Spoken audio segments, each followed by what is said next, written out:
Hi, it's Tarrant. And Stella from Meeple University. Today we are excited to share you Anachrony Fractures of Time.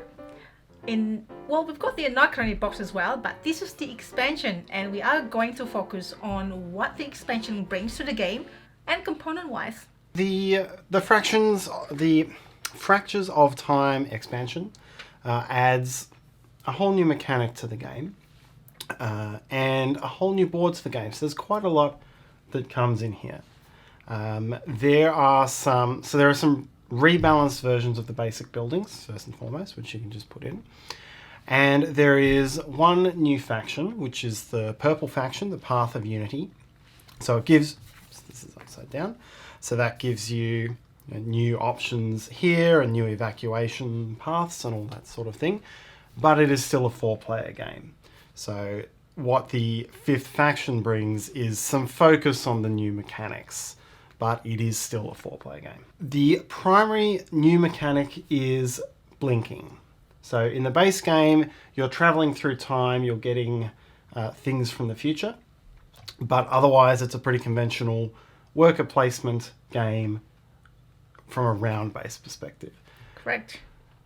What this brings, it shortens the game in terms of the number of eras. So you go from 7 eras to 5, but you've got a new mechanic called blinking, which allows you to move your workers around from one space to another.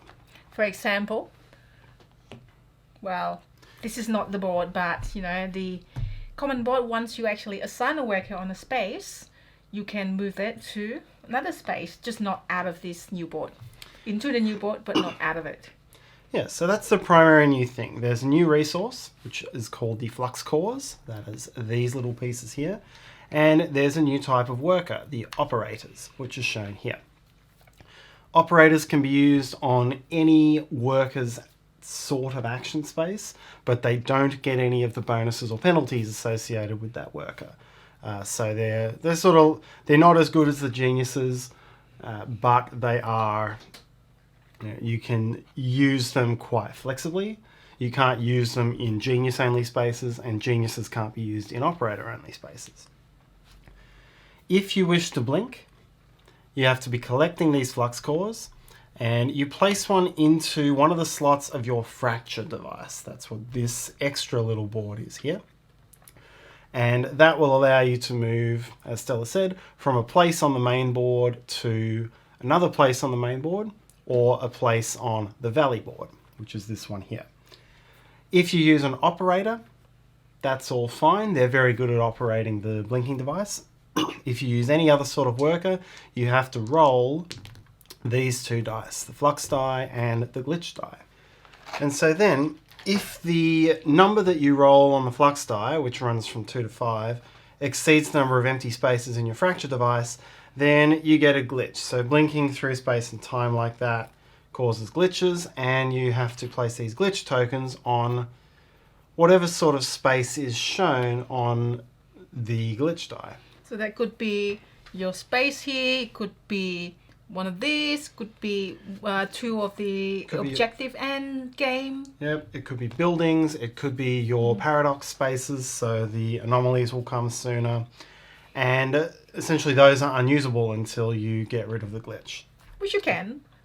It's Which not you too can hard. with an action here. So there's an operator action to remove glitches. There's an operator action to pull flux cores out of here as well to make the glitches less likely. And this is asymmetric. There's an asymmetrical side. Yes, so I remember mine slightly different the last time I played it. Yep. So the glitches will be worth negative points as well if they're still out on the board at the end, and they will interfere with you while you're playing.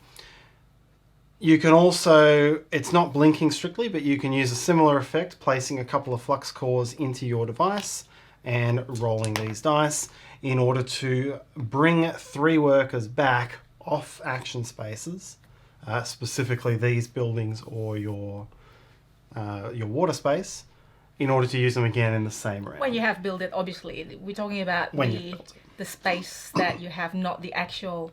Oh, it is actually the actual building as well. The actual building that has the space, now you can't use with the glitch. Yep, so that's how you blink around. That's why there are now fewer eras, because you're now going to be taking more actions each round as you move, and as you leave, something's going to be freed up for someone else to go in. So, it means that More actions. Yeah. You can also upgrade your fracture device. So that's another element of this board. And this is a new use for the scientific breakthroughs. So you can use either of the actions here. There's some points for using the one on the right. And when you place a breakthrough in, you get to slide this over to the right. It gives you another space and some end of game points.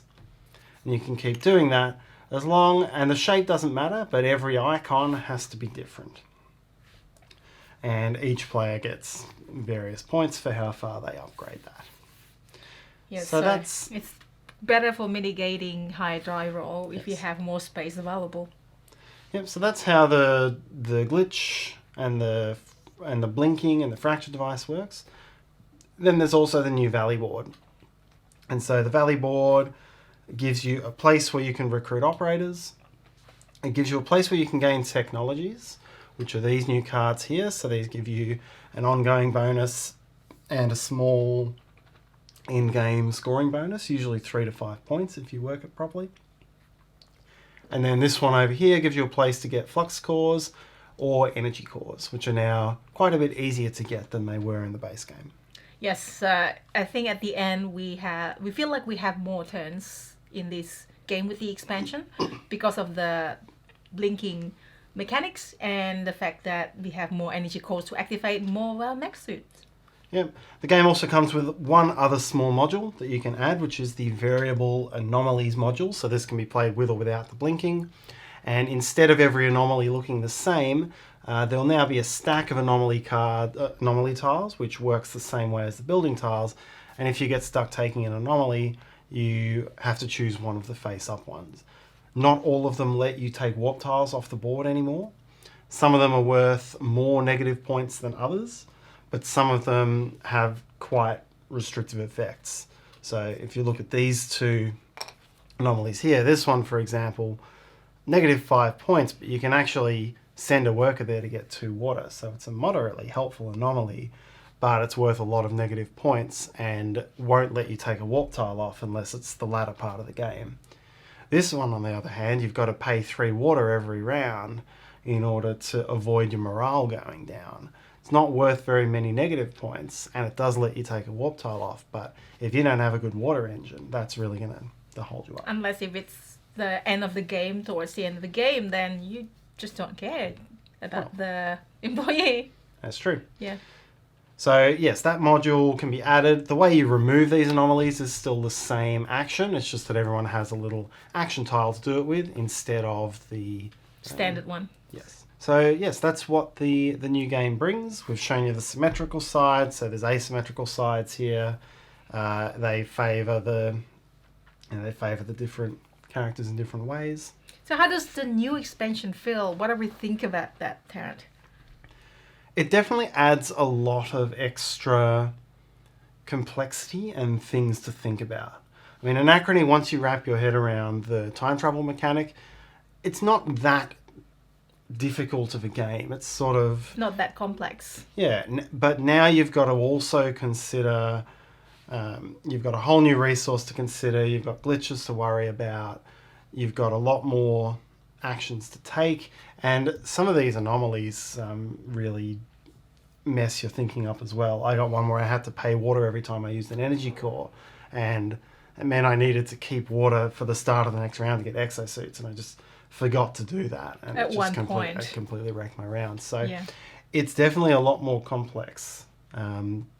It's not the sort of module that you would need to be playing the game a lot, because we're the sort of, our gaming habits are that with these heavy games, they'll probably come out once a year or something like that. It wouldn't be I wouldn't say once a year. It was once a few months when we have a longer period of time to play and invite people. Yeah, but I do think the reality is that unless you're playing Anachrony quite regularly or with the same group of people regularly, the expansion's too complex to try to slip in there. with the exception of the little module. I think I would play with that little module on an ongoing basis. So I think from a complexity standpoint and where it's going to sit in your collection, that's probably where it is for me.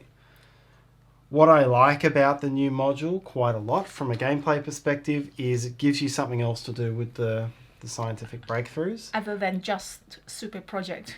Yep, they always felt a little bit on the weaker or the single directional side in the base game. So I like that this gives you a new and interesting way of using them.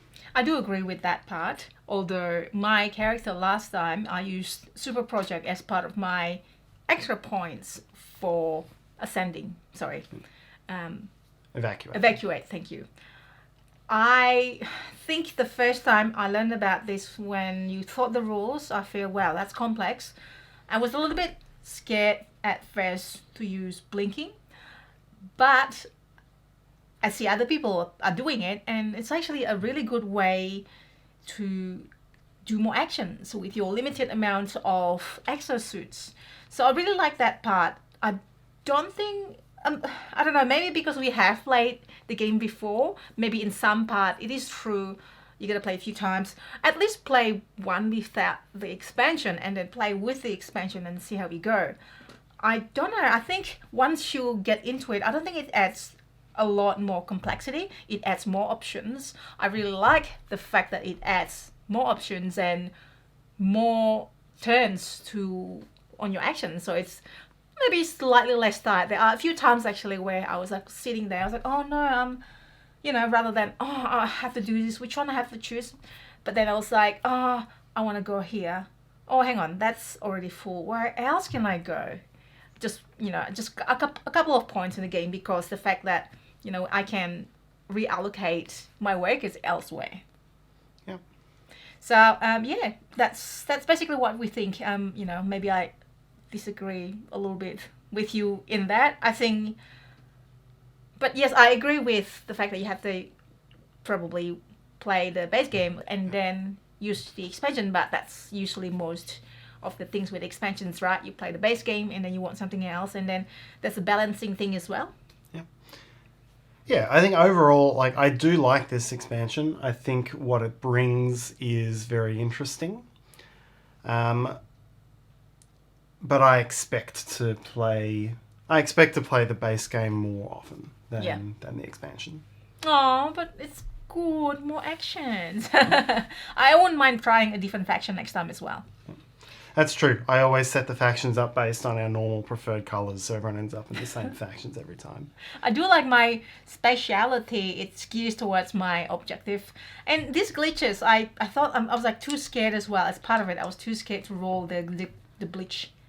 Glitch die? The glitch die when I blink. But then again, it's not actually too hard to remove the glitches all over the board. So it doesn't take extra suit to do it. That's my main concern. You just put a worker there and pay the cost and then remove two.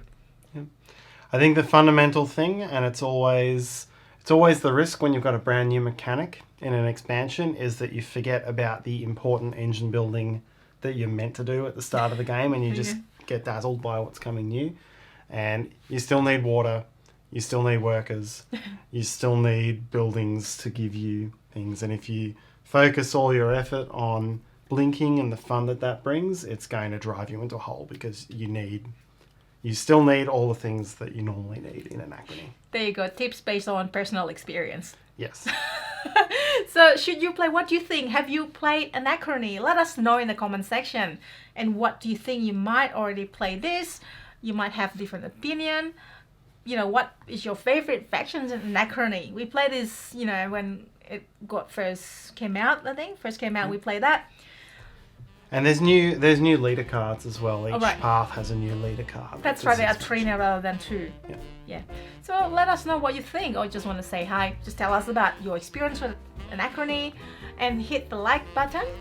If you haven't subscribed as well, please subscribe to us and hit the bell so you'll get notification of our new videos.